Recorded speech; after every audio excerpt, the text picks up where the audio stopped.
Good morning. Welcome to your Sunday morning, early morning intuitive guidance.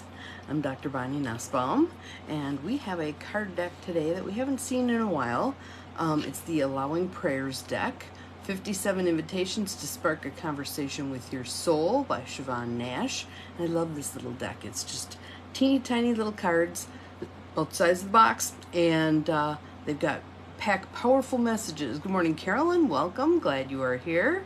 So we'll wait for our tribe of practical rebels to pop on, and then we'll do our allowing prayers. Welcome to whomever else has just popped on. Glad you're here. Good morning, good morning. Happy Sunday. I hope all is well with you. Good morning, Abigail. Glad you are here. Everybody's starting to roll in. Thank you for the hearts and the rainbow, Carolyn. I appreciate it. Just preparing for our day, and there's the sunrise and the sun. Not up here yet. Not up here yet. We're waiting. Good morning, Cindy. Welcome, welcome. And there's Mel.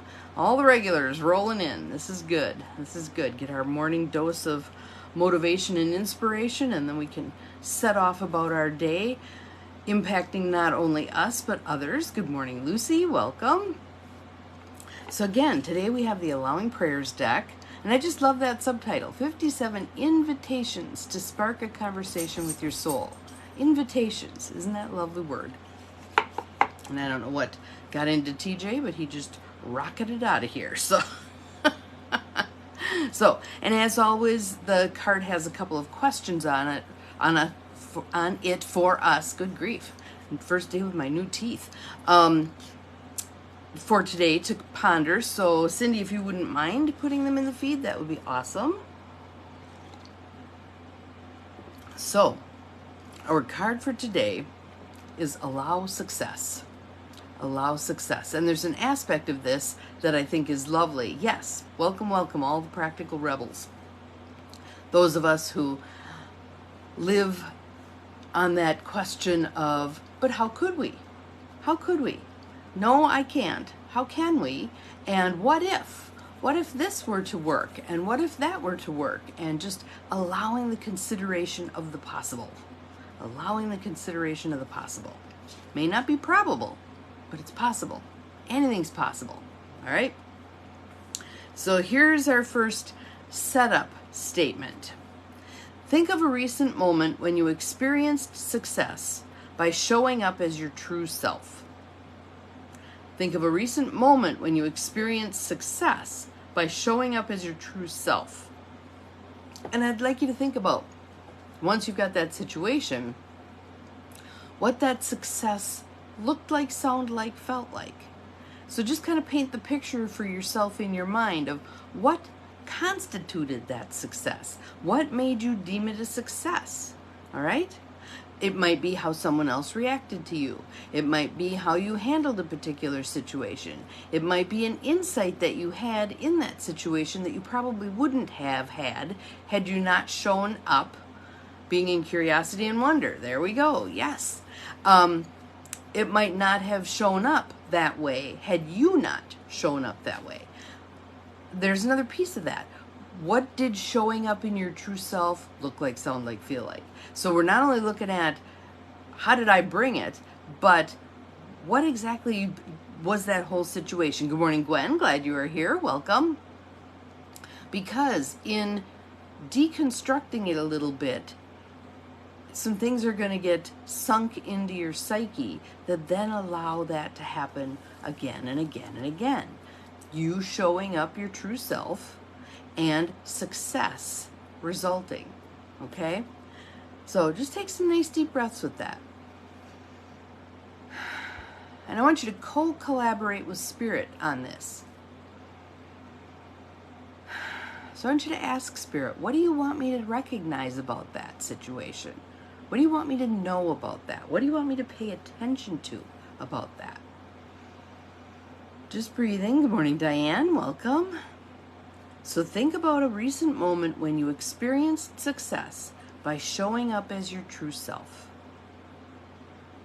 And again, then diving a little deeper on what constituted success. What made me define this as a success? And What did showing up as my true self look like, sound like, feel like? Just breathe.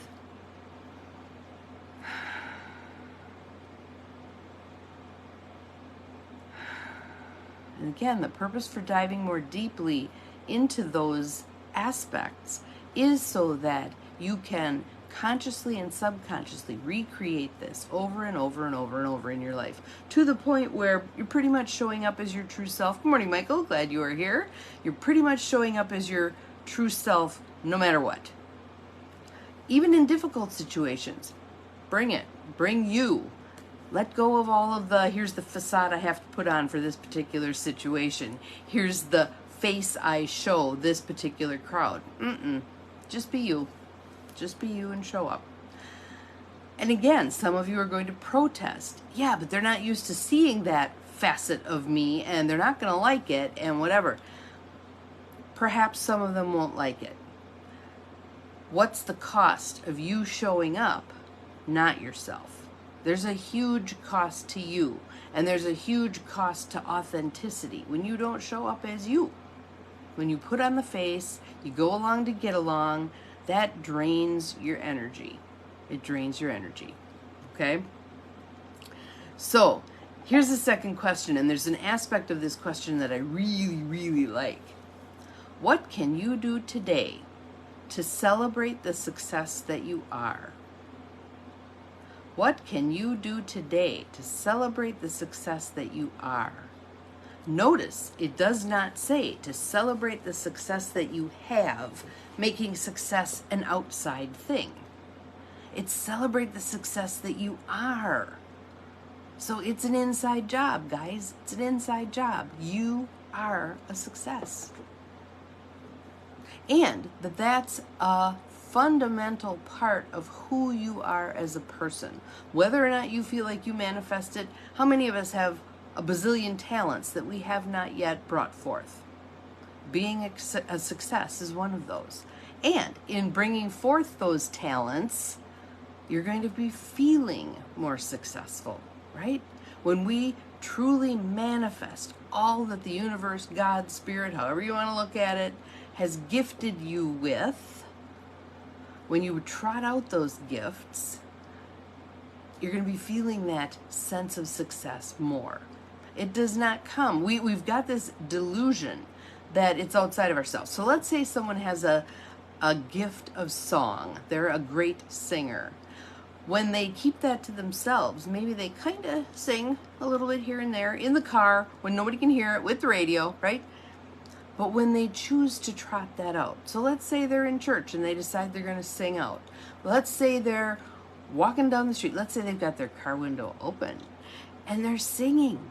They're singing. They're bringing forth that gift, right? They may feel like it. So let's say they're sitting at the stoplight, singing at the top of their lungs, and the person in the next car starts clapping, okay? You might frame that as an external success, that success is outside of you. It's not. It's not. It's you bringing forth that gift so others can experience it. Good morning, Ruth Ann. Glad you are here. So others can experience it and enjoy it and benefit from it. And then we feel that feeling of success. It's about an internal process. It's not about something external to yourself. Okay? So what can you do today to celebrate the success that you are? I love that. The success that you are. Not the success that you have, but that you are. It is intrinsic to you. Intrinsic to you as a human being, star stuff, walking this earth plane. All right? And again, the reason I like these cards is they are literally 57 invitations to spark a conversation with your soul. So right now, you are sparking the conversation with your soul about what you can do today to celebrate the success that you are. And why is celebration important? Because that which we celebrate is brought to conscious attention and we can do more with it.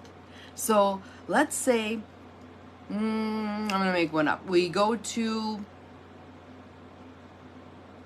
our kid's house and our grandkid is there. I don't even have grandkids yet, but we go to our kids' house, our grandkids are there, they do something. Let's say one of them says a word they've never said before. They're really a little one, okay? And you are all excited and you applaud and whatever. They say the word over and over and over again. When we celebrate something, it happens more often. When we honor something, when we pay homage to something, it happens more often. So when we see something we like, a bazillion years ago when I was training parents with young children, one of the things I was training them on is we're exhausted as young parents, right? We are pooped. So what do? If they're doing okay, we leave them alone. We scurry around, do our things. I'm going to quick do the dishes while he's playing with his trucks, whatever. But if we don't honor what they're doing, I love how you're playing with your trucks. You're playing so nice with your trucks. You're zooming them around the carpet. We're describing what they're doing. You're holding onto the red one. You're parking it beside the blue one. Description of what they're doing, letting the kid know we're paying attention. We see what you're doing. When they throw the truck, we don't pay attention. We don't honor that. We don't reinforce that. If we do the stop that, don't do that, whatever, what have we just done? Paid attention to something we don't want, right? And we all do it. We all do it, right? Stop hitting your sister, instead of, I like how you're sitting by your sister. You're doing a great job of sitting so nicely by your sister, okay? Pay attention to what we do want. Pay attention to what we do want. As much as you can, ignore what you don't want. If it doesn't get reinforced, it's not likely to reoccur, all right? Obviously, if it's something dangerous, they're going to run into traffic, you have to edit that behavior. But if it's something like they threw the truck, let it go. Let it go. So, what do you do to honor the things that you do that are good? What do you do to honor the things that you do, who you are, what you bring to a situation? When you walk into a room, do you light it up? Or when you walk into a room, do the thunderclouds come along with you and people start backing against the wall? What kind of a presence are you in a room? All right? Own that.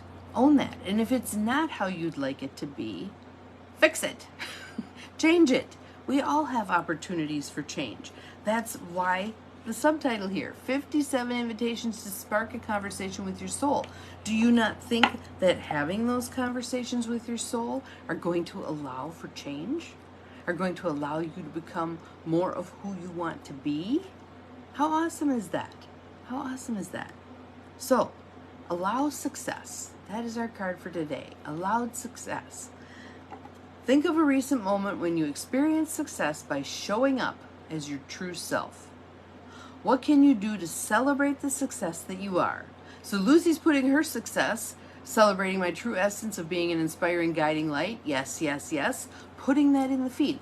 Claim one. Put it in the feed. And how many of you cringe back because you were taught, oftentimes through your faith community, unfortunately, that that's bragging, that's selfish, that's, my grandmother used to say, self-praise stinks. And I'm like, no, especially for women. We've been so denigrated and so trained to not believe in ourselves that we need to be our own cheerleaders, and we need to be each other's cheerleaders also. I love, when I do something and people laugh, but I don't care. When I accomplish something, going, yay me, yay me.